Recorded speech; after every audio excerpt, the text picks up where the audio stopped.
This weekend, you could put on your running shoes to help fight prostate cancer. Joining me is Steve Abbott, Executive Director of the Cincinnati Cancer Foundation. Steve, good morning to you. Thanks, Leah. Thanks for having me. Absolutely. This is an important topic, so I'm glad you can come on this morning.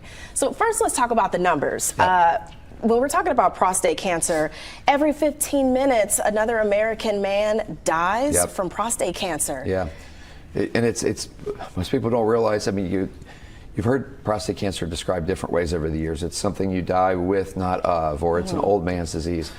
That's sometimes the case, but it's not always the case. I can see here. I was diagnosed at age 50 with advanced prostate cancer.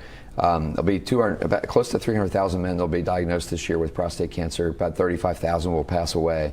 And what most people don't know is that's about 85% of the breast cancer incidences and mortality as well. So it's kind of up there in the same range, but it just doesn't get the same attention because guys are really bad about talking about it. That's very true. And we just had a graphic on our screen showing a little bit more of the numbers.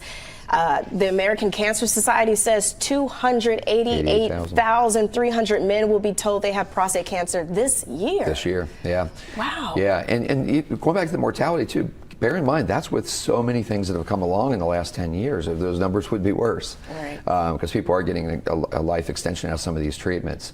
And that's why, if you'll allow me to go ahead, as part of why Cincinnati Cancer Advisors, we're a second opinion oncology practice. We provide services for free, but we've partnered with Zero because they have so many resources that we can leverage. We don't have to try to provide those. We can kind of refer people to Zero's resources and take advantage of those as well. So it's been a really nice partnership.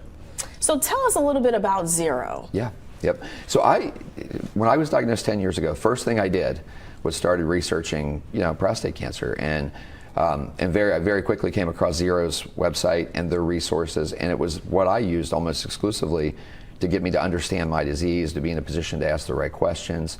Some of the numbers scared me half to death when you read them, but it's really a place that I was able to use their resources, and there's a couple other things that they do that are really important. Yeah. One, help provide financial assistance to men that need it. Treatment can be very expensive, particularly depending on your insurance situation.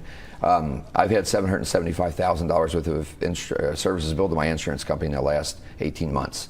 Now, thankfully, I don't have to pay all that, but these numbers can be huge depending on what treatment you're on.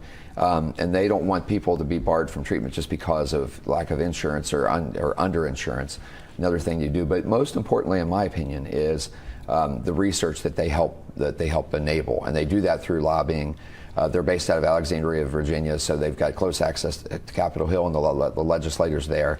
And so the idea is to keep pressure on those legislators to keep funding prostate cancer research, which has funded amazing discoveries in the last 10 years. Wow. And Steve, before we wrap up, there's going to be a walk on Saturday. Yeah. Talk about those details. Yeah, again, I apologize for my voice, by the way. That's all right. I'm already starting to get tired.